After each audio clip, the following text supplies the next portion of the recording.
Hello friends, this is Nikita. Welcome back to my channel. Today in this video I am going to discuss about another concept which is balance scorecard. So let's start without wasting any further time.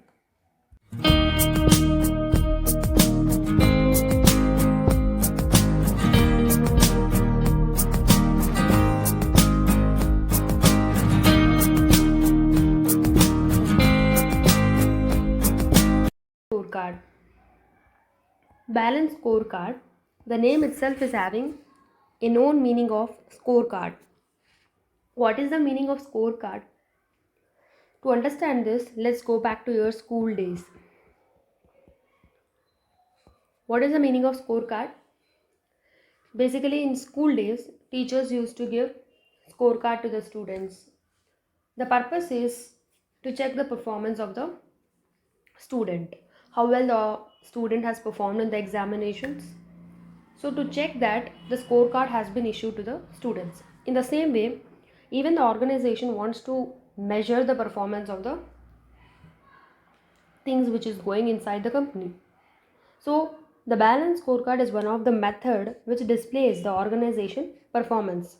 That is divided into four dimensions. One is financial perspective, customer perspective, internal business perspective, and innovation. By the way, who has divided the organization performance into four dimensions? Well, the answer is Kaplan and Norton. These are the two people who have developed the performance measure into four dimensions.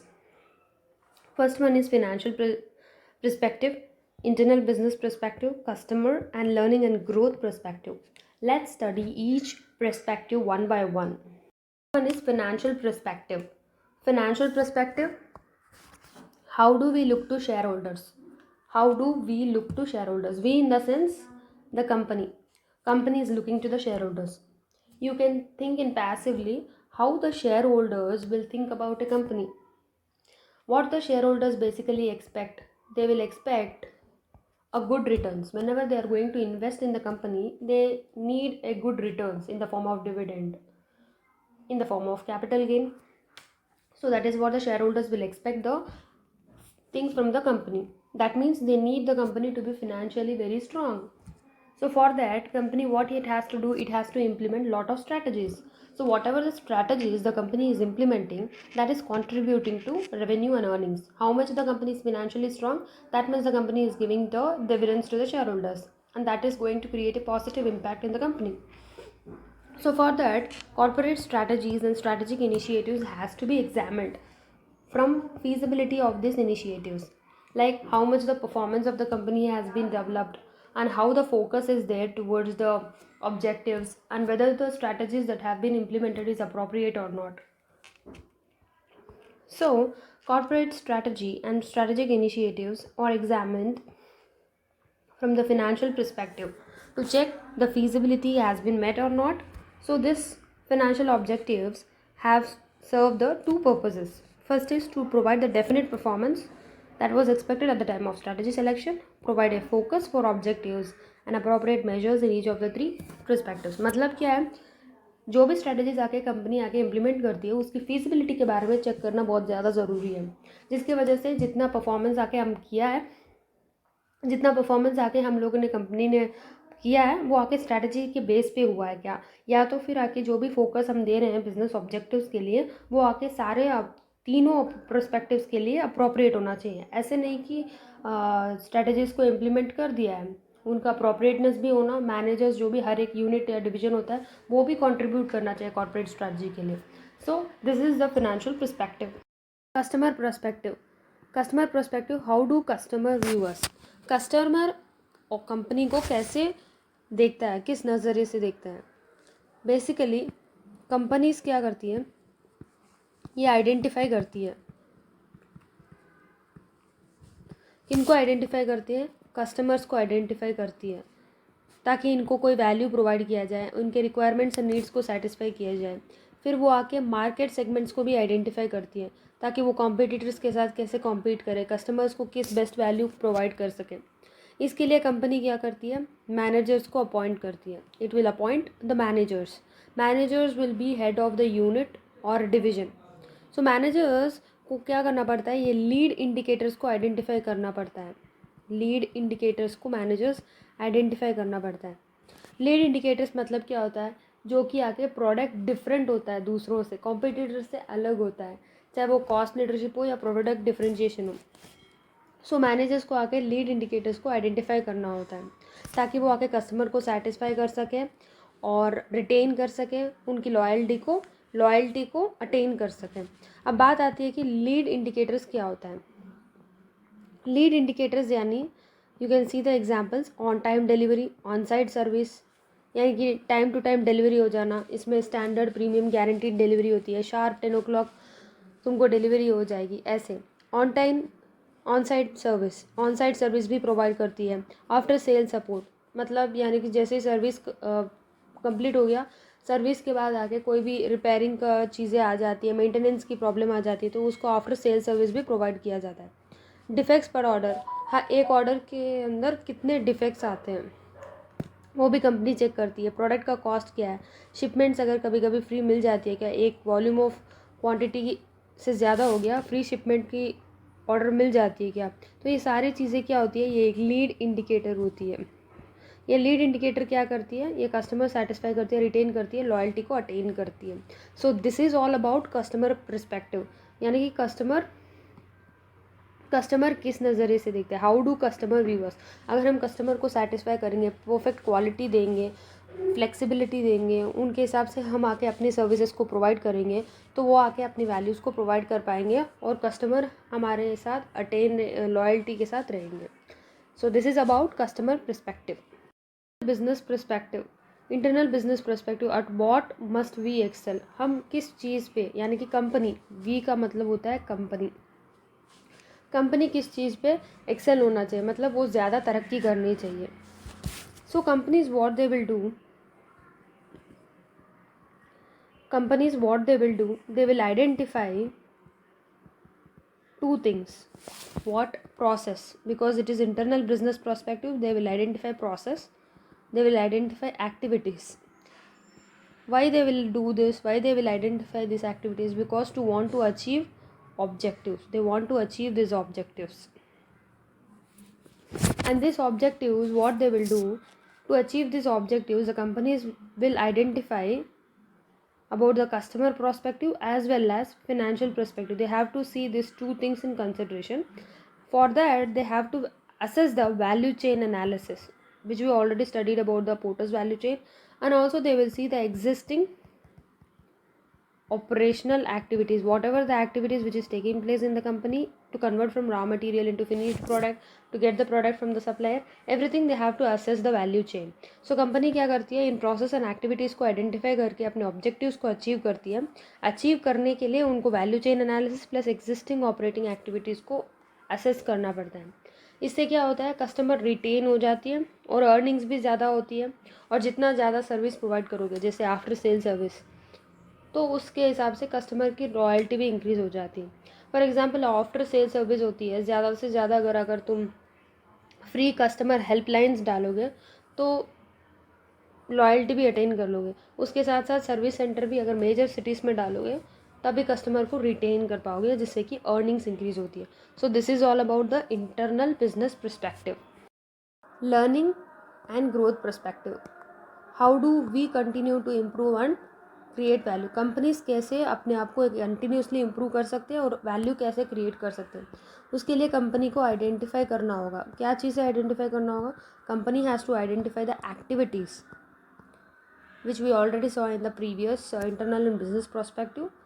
They have to identify the activities and the infrastructure, because infrastructure भी अच्छा होना चाहिए। अगर कोई भी company join करते हो वहाँ पे इंफ्रास्ट्रक्चर अच्छा होता है तो you feel good, right. So in the same way, company has to identify the activities and infrastructure that is gonna to build long term growth होगा तभी वो अपने ऑब्जेक्टिव्स को अचीव कर पाएगी। यानी कि company has to identify this activities and infrastructure to build a long term growth to attain the objectives. अब बात आती है कि ये लर्निंग कहाँ से आएगी। Learning will come from the people, systems and procedures. People यानी कि एम्प्लॉय कैपेबिलिटीज़, एम्प्लॉय जितने कैपेबल रहेंगे उतने कंपनी के लिए ग्रोथ अच्छा होगा, लॉन्ग टर्म ग्रोथ होगा और ऑब्जेक्टिव्स भी अचीव कर पाएंगे। सिस्टम्स, अगर सिस्टम्स भी अच्छा होना चाहिए, that is information system capabilities अच्छा होगा तो टेक्नोलॉजी भी अच्छी होगी जिससे कि ग्रोथ पर्सपेक्टिव बनेगा। ऑर्गेनाइजेशन प्रोसीजर, मतलब ऑर्गेनाइजेशन के अंदर it has to have a good capability, good procedures, that is you can say about motivation of the employees, empowerment, alignment proper होना चाहिए। जितना ज़्यादा मोटिवेट रहेंगे उतना ज़्यादा long term growth and objectives हो पाएगी। So this is all about learning and growth perspective. Overall figure is summarizing about the balanced scorecard. First one is financial. To succeed financially, how we has to appear to the shareholders. You have to apply strategies, corporate strategies, feasibility initiatives. Then in internal business perspective, what to satisfy our customers and shareholders, what must we excel? We have to identify the activities and process that is going to develop to the long term growth of the company. Then learning and growth. To achieve our vision, how will we sustain our ability to change and improve? How can we able to change and how can we able to improve our systems, people, capabilities, organization, procedures? What about the customer? To achieve our vision, how should we appear to our customers? That means we have to provide the best services so that customer will remain loyal. Next is examples. Let's see the example. In terms of financial perspective, what is the objective? क्या होगा? Improve the return on investment, increase the sales. What is the measurement? You will see कितना percentage of return of investment increase हुआ, कितना percentage आके sales increase हुआ. Then we will have customer perspective. How to improve the brand recognition. कितना अपना brand फैला हुआ है, कितना customer retain हुए हैं. So this is about strategic objective. How you will measure it? You will see the percentage of target audience who recognize the brand. कितना percentage of target audience आके अपनी brand को recognize कर रहे हैं. For example, if you see the BMW car होती है, Audi car होती है, कितना दूर तक फैला हुआ है इनका brand, right. Percentage of suggestions, complaints responded, कितने कंप्लेंट्स रिस्पॉन्ड किया गया, कितने सजेशंस आगे दिए हुए हैं. नंबर ऑफ रिपीट कस्टमर्स, कितने कस्टमर्स वापस आए अपनी चीज़ों को खरीदने के लिए. So this is also one of the major for customer perspective. Then is internal perspective. Improve in the product quality, improve on the time delivery to customers, timely deliver होना चाहिए कस्टमर्स को. और reduction in the time spent in non value added activities, यानी कि value added activities होती है और non value added activities होती है. वैल्यू एडेड जो कि वैल्यू क्रिएट करती है कस्टमर्स को, नॉन वैल्यू एडेड जो नॉन वैल्यू क्रिएट नहीं करती है, उसका टाइम रिड्यूस होना ज़रूरी है. So how you will measure it? You will percentage reduce in the defect rate. Quality को चेक करने के लिए डिफेक्ट रिड्यूस करना होता है. कितने ऑर्डर्स आके टाइम में डिलीवर हुआ है, कितना इंक्रीज़ हुआ है मैन्युफैक्चरिंग कैपेसिटी एफिशिएंसी, कितना इंक्रीज़ हुआ है, ताकि हम देख सकें reduction in time spend in non value added activities. फिर आती है learning and innovation. Learning and innovation, expansion of eco friendly product line, कितना इको फ्रेंडली प्रोडक्ट लाइन को एक्सपैंड किया गया, रिसाइकलिंग प्रोडक्ट्स को कैसे डेवलप किया, उसको मेजर करने के लिए क्या यूज़ करते हैं, number of eco friendly products कितने डेवलप हुए. Introduction of limited edition items, number of limited editions कितने इंट्रोड्यूस किए.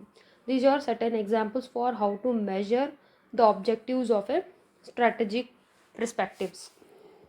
Balance scorecard fails to provide desired results. So now we will see, even though the balance scorecard has provided value to the shareholders, customers, still why it failed to provide the results. So the reason is managers mistakenly think that since they already uses non-financial measures, they already have a balance score card. Managers क्या सोचते हैं, अपने पास already non financial measures है जैसे कि performance pyramid which we already discuss, तो वो सोचते हैं कि यहाँ हमको आके बैलेंस स्कोर कार्ड ऑलरेडी है. Senior executives misguidedly delegate the responsibility of the score card to middle level manager. Senior executives क्या करते हैं, ये जो बैलेंस स्कोर कार्ड का इम्प्लीमेंटेशन की रिस्पॉन्सिबिलिटी होती है वो मिडिल लेवल मैनेजर्स को दे देते हैं, जो कि आगे चल के उनकी कमिटमेंट नहीं होती है, ताकि ये बैलेंस स्कोर कार्ड फेल हो जाए. Company tried to copy measures and strategies used by the best companies rather than developing their own measures suiting for the environment under which they function. Company क्या करती है, अपनी measures and strategies आगे कोई भी best companies होती है market में उसको चुन लेती है और वैसी तरह फॉलो हो जाती है. हालांकि हर कंपनी डिफरेंट होती है, अपने प्रोटोकॉल्स डिफरेंट होते हैं, उसके हिसाब से मेजर नहीं करती है, बस किसी गिने चुने मार्केट की बेस्ट कंपनीज होती है उसके मेजर्स एंड स्ट्रैटेजीज को अडॉप्ट कर लेती है. So this is also one of the reasons that balance score card fail हो जा रहा है, क्योंकि हर कंपनी को अपने स्ट्रैटेजीज अपने तरीके से बनाना चाहिए, right. There are times where balance scorecard are thought to be meant for reporting purpose only. The notion does not allow a business to use the scorecard to manage the business in a new and more effective way. So this is also one of the reason that is the BSc fails to, यानी कि balance score card fails to provide the results. यानी कि कभी कभी सोचते हैं balance score card भी आके रिपोर्टिंग पर्पज़ के लिए यूज़ होता है. ये एक ही नोशन है, ताकि बिजनेस को अलो नहीं करते कि वो आके स्कोर कार्ड को भी यूज़ कर सके to manage the business in a more effective way. Then note point यहाँ है कि it may be noted that above mention difficulties refer to the internal use of the score card unless it is used internally successfully. It should not be used as a basis for external reporting. Internal reporting के लिए हम लोग balance score card को use किया, external reporting के लिए हम लोग बेसिस नहीं बना सकते. So this is what about the balance score card, that is why it's fail to provide for the desired results. And so this is the completion of balance scorecard, and we have studied the 4 dimensions, that is financial perspective, customer perspective, internal business perspective, and learning and growth perspective. Hope you enjoyed my video. If you like it, so please subscribe and share it to others so that it will be helpful for others as well. So see you in my next video. Till then, bye bye, take care.